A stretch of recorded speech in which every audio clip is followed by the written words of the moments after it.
పెళ్లి భోజనాలు అంటే ఎంతమందికి ఇష్టం ఉండదు చెప్పండి. అందులో ములక్కాయ మసాలా కర్రీ అయితే ఇంకా ఫేవరెట్. సో ఆ క్యాటరింగ్ వాళ్ళు ఎలా ప్రిపేర్ చేస్తారు అనేది ఈ రెసిపీ మొత్తం కూడా తెలుసుకొని ఈ వీడియోలో చెప్తున్నాను మీకు. సో ఈ రెసిపీని అయితే మీరు అస్సలు మిస్ చేయకుండా ఎండ్ వరకు చూడండి. So welcome back to food is life. నేను మీ స్వాతిని. ఈరోజైతే మనం ములక్కాయ మసాలా కర్రీని ప్రిపేర్ చేసుకుందాం రండి. ముందుగా కడాయిలోకి ఒక స్పూను వేరుశనగ గుళ్ళు వేసుకోవాలి. ఇవి కొంచెం దూరగా వేగేంత వరకు వేయించుకోవాలి. ఆ తర్వాత మాత్రమే మిగిలిన వేయాలి, లేదు అంటే ఇవి వేగవు. సో తర్వాత ఒక స్పూన్ ఎండు కొబ్బరి ముక్కలను అయితే వేసుకున్నాను. తర్వాత ఒక స్పూన్ ధనియాలు, అర స్పూన్ వరకు జీలకర్ర, అలాగే లవంగాలు ఒక 3 వేసుకుంటున్నాను. సో తర్వాత ఇందులోకి ఒక చిన్న దాల్చిన చెక్క ముక్క కూడా వేసుకోవాలి. టేస్ట్ చాలా బాగుంటుంది, సో స్కిప్ చేయొద్దు. ఒక ఏలక్కాయ కూడా వేసేసుకోండి. సో ఇవన్నీ కూడా వేయించుకుని దూరగా వేయించుకోవాలి. మంచి అరోమా వచ్చేంత వరకు లో ఫ్లేమ్లో పెట్టుకుని ఖచ్చితంగా వేయించుకోవాలి. సో ఇవన్నీ కూడా మాడిపోకుండా మంచిగా వేయించేసుకోవాలి. మన ఈ మసాలా ములక్కాయ కర్రీకి ఇదే మెయిన్ ఇంగ్రీడియంట్ అనమాట. సో ఈ మసాలా దినుసులు అన్నీ కూడా వేయించేసుకుని వీటిని పేస్ట్ చేసుకోవాలి. సో ఇవన్నీ కూడా వేయించేసుకున్నాం కదా, మంచిగా దూరగా ఎక్కడ కూడా మాడకూడదు, అలానే పచ్చిగా కూడా ఉండకూడదు. సో వేయించేసుకుని వేడి తగ్గిన తర్వాత వీటన్నిటిని కూడా ఒక మిక్సీ జార్లోకి అయితే ట్రాన్స్ఫర్ చేసుకోవాలి. సో నేను ఇక్కడైతే వచ్చేసి 2 ములక్కాయలకి సరిపడా మసాలా దినుసులను అయితే చూపించాను. సో వీటిని మిక్సీ జార్లోకి వేసేసుకుని కొంచెం వాటర్ పోసుకొని పేస్ట్ లాగా చేసుకుని పక్కన పెట్టేసుకోండి. ఇప్పుడు ఒక కడాయిని తీసుకుని ఇందులోకి 3 నుంచి 4 స్పూన్లు ఆయిల్ అయితే వేసుకోవాలి. ఆయిల్ అయితే కొంచెం ఎక్కువే పడుతుంది కర్రీలోకి, సో కొంచెం ఎక్కువే వేసుకోండి.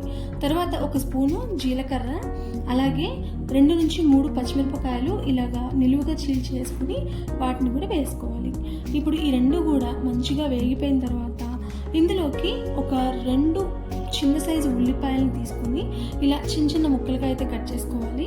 ఇలా కట్ చేసుకున్న తర్వాత దీన్ని కూడా కడాయిలోకి అయితే వేసేసుకోవాలి. ఆనియన్స్ అనేవి లైట్ బ్రౌన్ కలర్లోకి మారేంత వరకు ఖచ్చితంగా వేయించుకోవాల్సింది. సో అలా వేగితేనే మనకి కర్రీ అనేది టేస్ట్ అవుట్పుట్ చాలా బాగా వస్తుంది. సో ఆనియన్స్ అనేది లైట్ బ్రౌన్ కలర్లోకి మారేంత వరకు ఖచ్చితంగా వేయించుకోవాలి. ఆ తర్వాత ఇందులోకి ఒక స్పూన్ అంతా అల్లం వెల్లుల్లి పేస్ట్. సో నేను అప్పటికప్పుడు దంచుకున్నాను అనమాట అల్లం వెల్లుల్లి పేస్ట్ అనేది. సో మనకి ఫ్రెష్గా దంచుకుంటే ఆ టేస్ట్ కూడా చాలా బాగుంటుంది. సో వీలైనంత వరకు మీరు కూడా ఫ్రెష్గా ఉండే అల్లం వెల్లుల్లి పేస్ట్ని మాత్రమే యూజ్ చేయండి. ఇలా వేసుకున్నాను ఒక స్పూను. తర్వాత దీన్ని పచ్చివాసన పోయేంత వరకు వేయించుకోవాలి. ఆ తర్వాత ఇందులోకి 2 టమాటాలు చిన్నవి తీసుకుని మిక్సీ పట్టేసుకొని ఇలాగా ఈ ప్యూరీని మాత్రం ఇందులోకి వేసేసుకున్నాను. సో తర్వాత పైన మూత పెట్టేసి 5 నుంచి 10 నిమిషాల పాటు లో టు మీడియం ఫ్లేమ్ అయితే మనం ఉడకపెట్టుకోవాలి.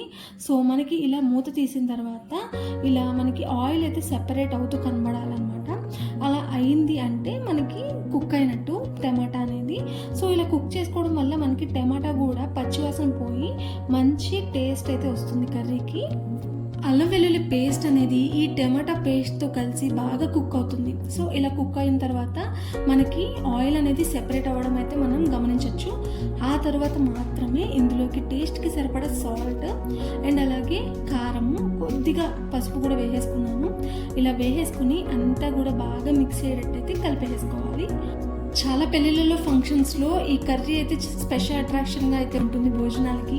సో అలాంటి కర్రీని మనం ఇంట్లో ప్రిపేర్ చేసుకోవచ్చు. ఇలా చిటికెలో అయితే ప్రిపేర్ అయిపోతుంది అనమాట. సో మనం దానికి ప్రాసెస్ ఏంటి అనేది ఇప్పుడు మనం చూస్తున్నాము.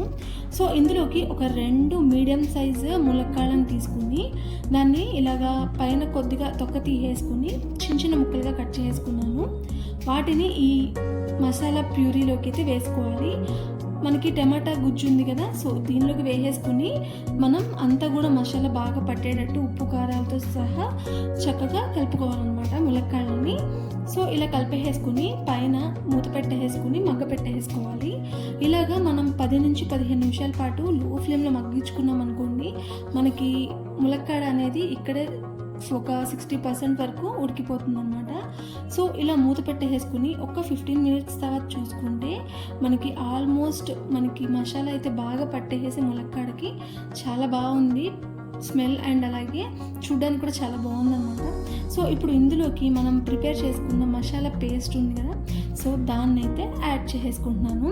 ఒకసారి ఇలా వేసేసుకున్న తర్వాత ఈ మసాలా అంతా కూడా ములక్కాళ్ళకి పట్టేటట్టు బాగా కలుపుకుంటూ ఉండాలి. టమాటా పేస్ట్ అండ్ అలాగే ఈ మసాలా పేస్ట్ అంతా కూడా ముక్కలకి పట్టి బాగా ఉడికి మసాలాతో పాటు చాలా టేస్టీగా ఉంటుంది. తర్వాత ఇందులోకి ముక్కలు మునిగే వరకు వాటర్ని పోసేసుకోవాలి. ఇలా వాటర్ని పోసేసుకొని పైన ఒకసారి మూత పెట్టేసి మళ్ళీ కూడా ఒక 15 నిమిషాల పాటు ఈ వాటర్తో మనం ఉడకపెట్టుకున్నాం అనుకోండి, మంచిగా ఉడికిపోయి మెత్తగా చాలా బాగుంటుంది టేస్ట్ అనేది ముక్కలది. సో ఇలా తీసిన తర్వాత చూస్తే ఆల్మోస్ట్ మనకి ముక్క అయితే బాగా ఉడికిపోయింది. ఇప్పుడు మనం దీన్ని అంతా కూడా ఒకసారి బాగా కలిపేసుకున్నాం అనుకోండి, ఇంకా దగ్గర పడేంత వరకు బాగా కర్రీని అయితే కలుపుకుంటూ ఉండాలి. సో ఆల్మోస్ట్ మొత్తం ఇలా దగ్గర పడిపోయిన తర్వాత మనం ఇప్పుడు ముక్కనైతే ఒకసారి టెస్ట్ చేసేస్తున్నాము. సో మనకి ముక్క అయితే ఉడికిపోయింది. సో మనకి కర్రీ కూడా ఉడికిపోయినట్టే. సో రెడీ అయిపోయింది మనకి కర్రీ. ఇంకా పైన కొత్తిమీర జల్లేసుకుని దించేసుకోవడమే. సో చూసారు కదా మసాలా ములక్కాయ కర్రీ ఎలా ఉంది అనేది మీ అభిప్రాయాన్ని కామెంట్ చేయండి, ట్రై చేయండి, నా ఛానల్ని సబ్స్క్రైబ్ చేసుకోండి.